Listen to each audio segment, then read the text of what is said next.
Reverend Ben Kiengei, Bishop elect wa kanitha wa JCM finally ni aritie na gutheria ndeto ciĩgiĩ DJ Sony, ndeto iria ikoretwo ikiarĩrĩrio muno na guthiũrũrũkio ng'enda-inĩ cia ũkinyanĩria kũrũmĩrĩra mbica imwe ĩrĩa DJ Sony arekereirie ng'enda-inĩ ciake na gũtuthũra kĩrĩndĩ kĩnene kĩa ndereti hiũ.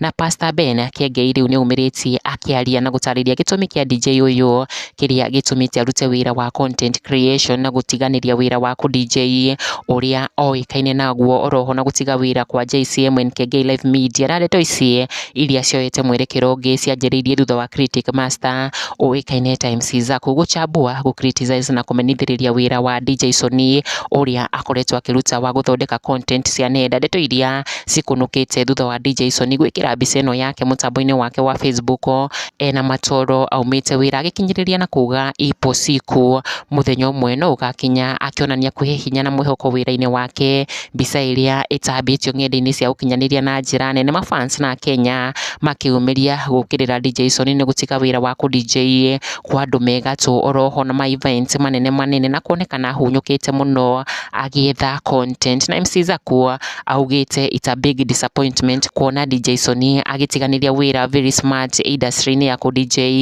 na gũthiĩ content creation. Na DJ Sony eyumĩrĩtie thutha ũyũ na gũtarĩria gĩtũmi gĩake gũcenjia wĩra wake, akiuga she has not quit DJing, ndatiganĩirie ku DJ, ĩndĩ nĩ maũritũ marĩa acemanĩtie namo kũu matũmĩte ambe arũgamie wĩra wake wa ku DJ nĩguo ethe content. Sony akiuga atĩ ta female DJ nĩ akoretwo akĩrĩhwo tũbeca tũnini mũno, peanut amount of money, nĩ andũ megatũ arĩa arutĩire wĩra. Oho akiuga as a female DJ she has been underrated mũno na gũtunywo mbeca ciake, working without being paid nĩ andũ arĩa maregete kũmũrĩha mathirĩ make, ũndũ ũrĩa ũmũtindĩkĩrĩirie arute wĩra wa content creation. Na rĩu thutha wa gĩkundi kĩnene kĩa mafans make, aini na celebrities kwĩyumĩria gwĩkĩria DJ Sony ndũmĩrĩri cia kũmũ encourage, oho kũhana ta marakĩmũiguĩra tha nĩ wĩra wake. Rĩu Pastor Ben Kiengei nĩ umĩrĩtie kũrekereria mĩario yake, oroho akiumbũra gĩtũmi kĩa DJ Sony gũtiga wĩra show-inĩ cia Kiengei Live Media, oho na DJ-inĩ kwa JCM, harĩa arekereirie ndũmĩrĩri ĩno akiuga content making is a well paying job,